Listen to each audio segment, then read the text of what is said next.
Jadi mestinya buser-buser ini yang anti Anies ajukan calon penantang Anies. Logikanya begitu. Mengapa tiba-tiba ada semacam orkestrasi survei yang satu suara, yaitu Anies melemah, Prabowo menguat tuh.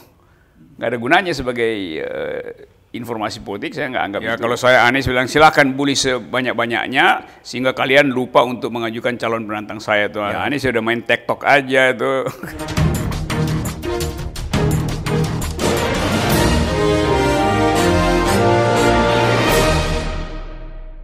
Nah, sekarang ini buat Anda para subscriber dari Rocky Gerung Official ya.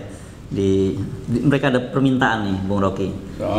Topik yang mesti dibicarakan yang paling banyak diminta adalah soal Anies Baswedan. Oke. Gitu. Tapi kebetulan nggak menarik juga kalau soal Anies karena sekarang sedang rame topik tentang Anies Baswedan itu dan kelihatannya dia dibully habis-habisan gitu ya. Dan yang paling menarik ternyata banyak survei-survei yang belakangan muncul menyebutkan bahwa suara Anies anjlok akibat banjir di Jakarta. Bisa ya tiba-tiba elektabilitas orang tuh langsung anjlok gitu, karena banjir gitu. Ya gampangnya begini, katakanlah itu berhasil itu. Survei mengatakan Anies tinggal 2% itu. Iya tapi dia 2%, yang lain 0% kan? Kan itu soalnya kan. Jadi mestinya buser-buser ini yang anti Anies ajukan calon penantang Anies. Logikanya begitu. Nggak ada gunanya menurunkan elektabilitas Anies kalau nggak ada pesaingnya tuh kan. Ya. Jadi semua berupaya agar supaya 2024 nama Anies itu dihilangkan oleh survei. Tapi survei tidak memajukan alternatif kan. Ya. Kan itu ngaconya kan, kacaunya. Dari grup Jokowi nggak ada penantang Anies. Dari grup PDIP juga nggak ada penantang Anies tuh. Malah yang dimunculkan Prabowo.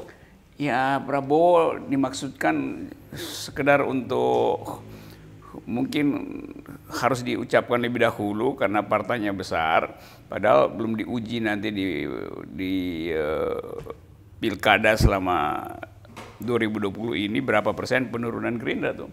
Anda yakin turun ya? Saya kira turun tuh. Jadi juga Prabowo ya bisa aja naik karena sorotan kamera. Tapi begitu partainya drop, ya orang berpikir ulang kan. Tidak cukup suara untuk angkat Pak Prabowo. Tapi sekali lagi itu adalah upaya untuk mendelegitimasi Anies itu. Dan pertanyaan orang, mengapa tiba-tiba ada semacam orkestrasi survei yang satu suara, yaitu Anies melemah, Prabowo menguat tuh. Nggak ada gunanya sebagai informasi politik, saya nggak anggap itu sesuatu yang dilakukan dengan metodologi yang tepat itu. Oke. Anies ini dibully habis-habisan semata-mata karena potensi elektabilitas lah sebenarnya yang kita sebut ya. Atau karena ada faktor lain? Atau ada kaitannya dengan dendam pada pilkada 2017 lalu?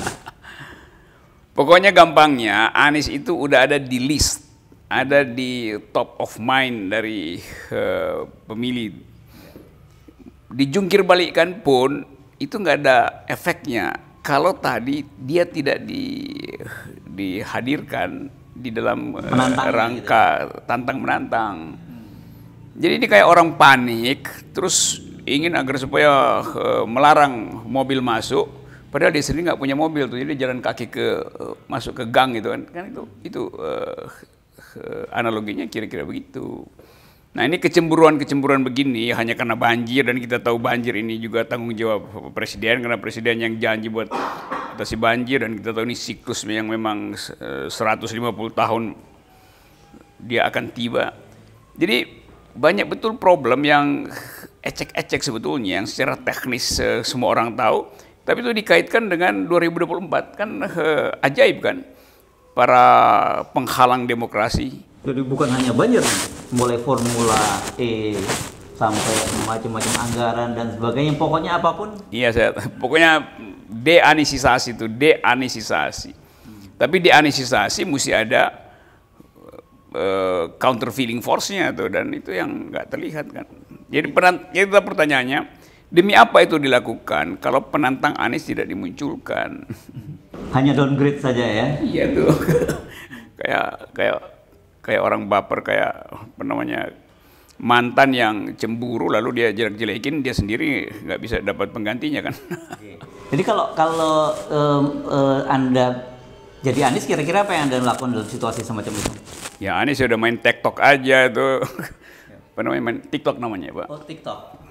Iya itu aja, main TikTok aja, abain aja kan. Karena kalau dia bereaksi maka reaksinya terbaca dan itu yang akan dimanipulasi reaksi Anies itu. Jadi apapun, jadi sebenarnya sekarang apapun dilakukan, apakah Anies bekerja atau tidak bekerja akan tetap dibully habis. Ya, karena memang itu targetnya kan. Gitu. Jadi saran Anda sebagainya ya sudah, asik-asik sendiri aja dan silakan orang terus membuli gitu.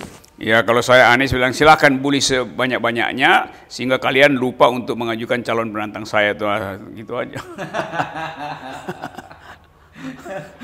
Oke.